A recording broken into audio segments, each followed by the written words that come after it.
The dog slammed the baby to the ground. Again, his parents thought he'd turned. He was the only one who hadn't. Diesel was 5 years old, 98 pounds of Rottweiler, who had been, in 5 years of living with James and Keisha Porter, the calmest animal either of them had ever owned. He had been a puppy therapy dog washout, too gentle for the demands of structured work, the trainer had said, which both of them had found funny. He slept on the kitchen floor. He greeted guests with a wagging stub of tail and a total absence of territorial instinct. Neighbors who encountered him on walks described him as a big teddy bear with a name that didn't fit. Their son Caleb was 8 months old when the behavior started. It was not a lunge. Lunging implies an aggression that it didn't have. It was a controlled forward movement, deliberate. Diesel's front paws hitting the floor mat on either side of Caleb's seated body, his large face pressing toward the baby's face. Caleb startled. Caleb cried. Diesel backed up, then pressed forward again. Keisha, who was a dental hygienist, pulled him off by the collar the first time. She noted it as odd. That detail would matter. The second time was 3 days later. Caleb was on the activity mat in the living room, and Diesel came from across the room faster than his usual pace and pressed his body close, face first, toward the baby. Not knocking him over, Caleb was seated. He rocked backward but didn't fall. But the proximity, the speed of approach, the intensity of it, felt wrong in a way that Keisha felt before she named it. She put Diesel in the laundry room. He scratched at the door for 2 hours. She called James at work. She said, "I think he's becoming a problem around Caleb," he said. "How do you mean?" She said, "He keeps getting in his face.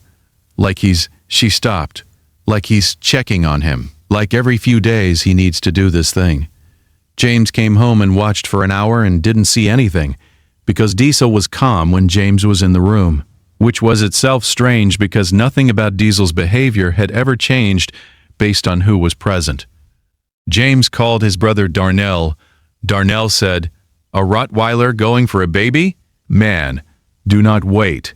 He said it with the confidence of someone who had read the headlines and whose confidence was not wrong to exist, only wrong to apply here. James called a dog trainer named Evelyn Cross. She came on a Friday. She watched a 20-minute interaction between Diesel and Caleb, one of the days when Diesel was in the room and Caleb was on the floor mat, and she saw nothing. She noted that Diesel was attentive to the baby in an atypical degree. She said, "He's fixated. I'd separate them for a few weeks." They separated them. Diesel had the yard.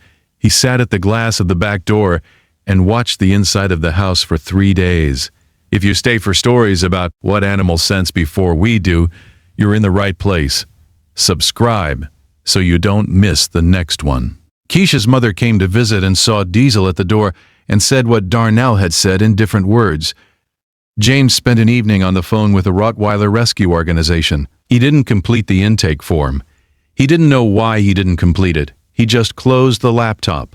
The fourth night of separation, Caleb woke at 11:45 and didn't stop crying. Not unusual. Keisha got up. She picked him up. He didn't settle. She changed him, gave him water, walked him. By 12:30, he was still crying with the jagged inconsistency of something that isn't hunger or discomfort, but hasn't been named yet.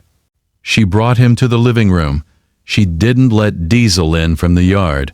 She sat on the floor with Caleb in her lap, and he cried, and she talked to him quietly, and eventually, at about 1 a.m., she let Diesel in. He came through the back door and walked directly to Caleb and pressed his face to the baby's and inhaled once, long, deliberate. Then he did it again. Then he looked at Keisha. She said, "What do you know?" She didn't know why she said it, but she picked up her phone. Has your dog ever done something that made no sense until it was the only thing that made sense? Tell us in the comments. These stories deserve to be heard. The pediatric emergency physician at the Children's Hospital was Dr. Grace Mwangi. She assessed Caleb in under 4 minutes and ordered a full metabolic panel. She came back to Keisha in the waiting room and said, "Your son has a urinary tract infection." She said it had likely been building for 4 to 5 days. She said, UTIs in infant boys are frequently missed because the external symptoms are subtle: low-grade irritability, disrupted sleep, a cry that is slightly off but not dramatically so, until the infection progresses.